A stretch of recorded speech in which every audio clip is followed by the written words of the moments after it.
Kamigami Battles Rise of the Old Ones. This is a new set / standalone expansion for Kamigami Battles. This is a game that I enjoyed from the very beginning, that I played in the 9 Realms set and the River of Souls set. As you can see, I can prove it.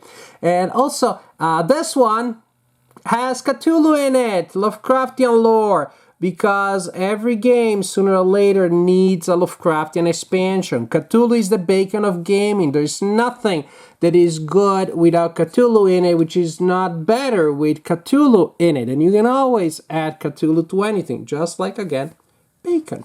So, like in other games in the set, in the line, and this is very similar. Again, it's compatible with the previous ones. Gameplay is fundamentally the same.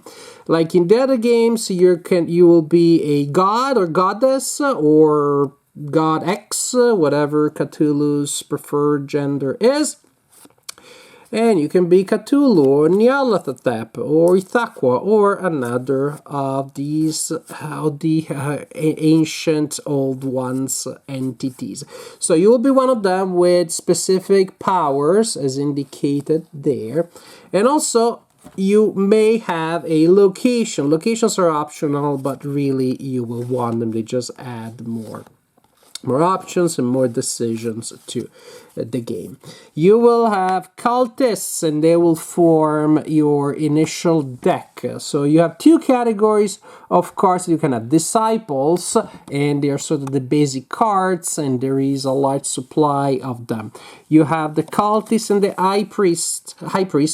The cultist, in your initial deck, you will have 8 of these cards and then 2 copies of this one. And as you can imagine, from the starting deck in a deck building game, they will give you energy to buy more stuff and maybe some other actions also. There's also another kind of basic disciple that you can acquire during the game, doesn't start in your initial deck, allows you to dig for artifacts. We'll see what those are. But then the biggest, coolest cards you want to have in your deck are your warriors. And warriors in Kamigami Battles are all shuffled together in a single deck. Again, the art is, as you can see, manga / anime / JRPG inspired, which is a big selling point for some, and it's a bit of a, I don't know, other people don't enjoy this art too much. I see it can be divisive. I can say this, in terms of sexiness and abuse of the human anatomy, this set here seems to be a little more tame than the previous ones, but that may be subjective. From the point of view of gameplay, you shuffle together all of the warriors, and then there will always be 6 different ones available. So when you draw from the deck to replenish the display, if it's a card that is not there yet, you just add it to another slot, just like so. And if it is a card that is already in the display, then you put it on top and you make a stack. Okay, you continue like this until you have 6 different ones, and that would be a display. Pretty simple. Again, you may know the game from previous Kamigami Battles games, or you may know the general idea from other deck building games, and in particular other fighting deck building games, because here the point is that you're gonna have a certain amount of energy points. You start with 15. When you take damage, you reduce those energy points from your supply. If you go down to 0, you're eliminated. In a 2-player game, that means the game is over right away. There are other variants like free-for-all. So yes, there is direct player elimination, but it's not too long after you get eliminated until the end of the game comes. You can also play in teams. So the idea is that you will use your cards to buy better cards to place in your personal deck. But here's a plot twist, different from a lot of other deck building games. When you buy a card in Kamigami Battles, it doesn't go in your discard pile to join your deck later. When you buy a card, it goes on top of your draw pile to be available right away next turn. People always forget the effect of that. I buy a card and I say, hey, I bought this card, I'm going to put it on top of my deck. But like, sure. And they just keep going their thing. And I play, oh my gosh, do you have that card there? It's just so different from most other deck building games that I find it to be an advantage for me to play because other people just struggle to take that into account. But I love that because in deck building games, I'm buying cards to use them, not to not use them. So I like the fact that you can use them right away and you can plan your combo a little bit that way. So that's fun. When you play your cards, well, they do what they say. You collect the cards, there are reveal effects that will affect everybody, and there are, of course, attack effects. When you play a card for its attack effect, then you indicate the target. You see many cards have that. You indicate the target. The target player has a chance to react because there are many cards that have react effects, and they will allow you to cancel an attack. They will allow you to maybe turn it around, send it back to the sender, or simply to reduce damage, giving you defense.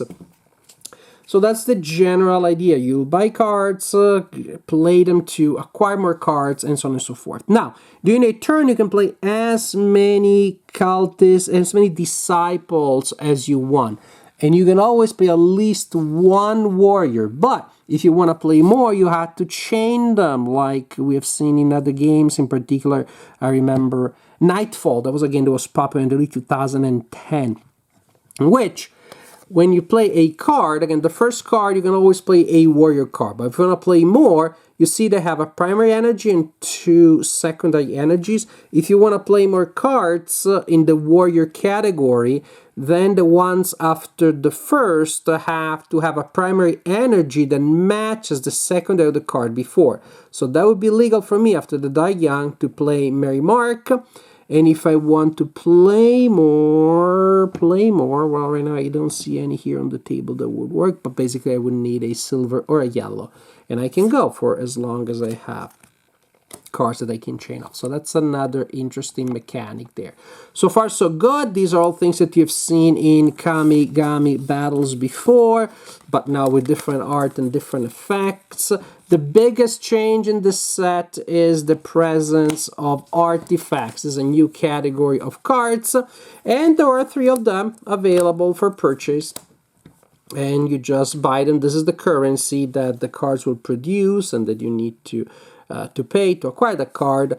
And they do things. Another thing that is new is that some of these are persistent. So once you play the artifact, it stays in front of you from turn to turn. And there are usually actions that you can perform to charge it. So to place energy on it. Like the Green Idol, you can activate it, discard the disciple from your hand to add an energy to this artifact.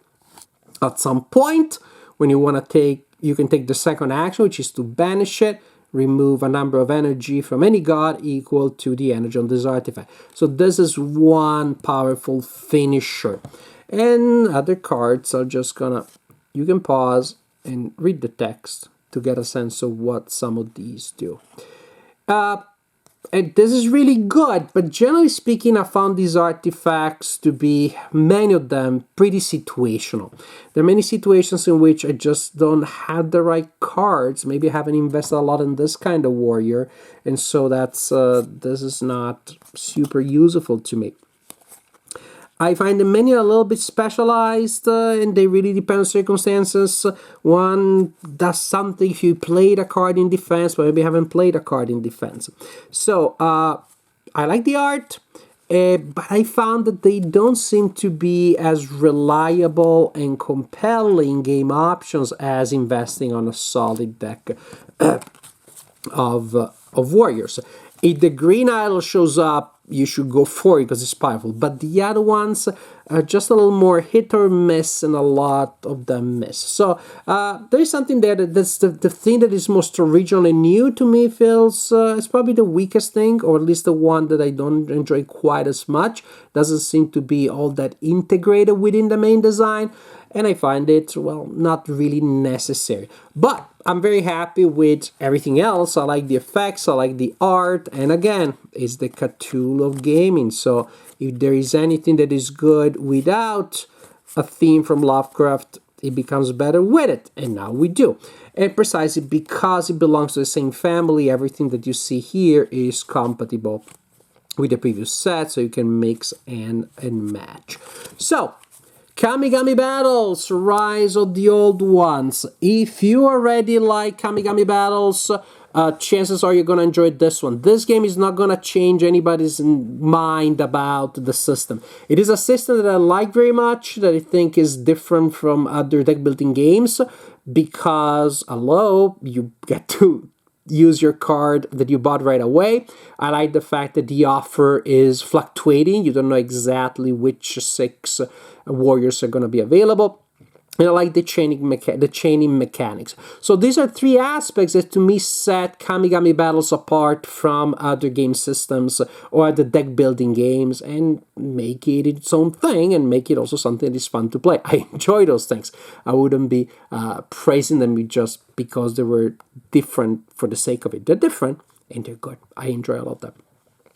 Rise of the Old Ones embodies all of those good things, and so that's good. The one thing it tries to do differently with the artifact, to me, is not quite as interesting, but you don't have to play with the artifacts, and that's the idea. If you like the previous Kamigami Battles games, now you have one with awesome Cthulhu-based lore.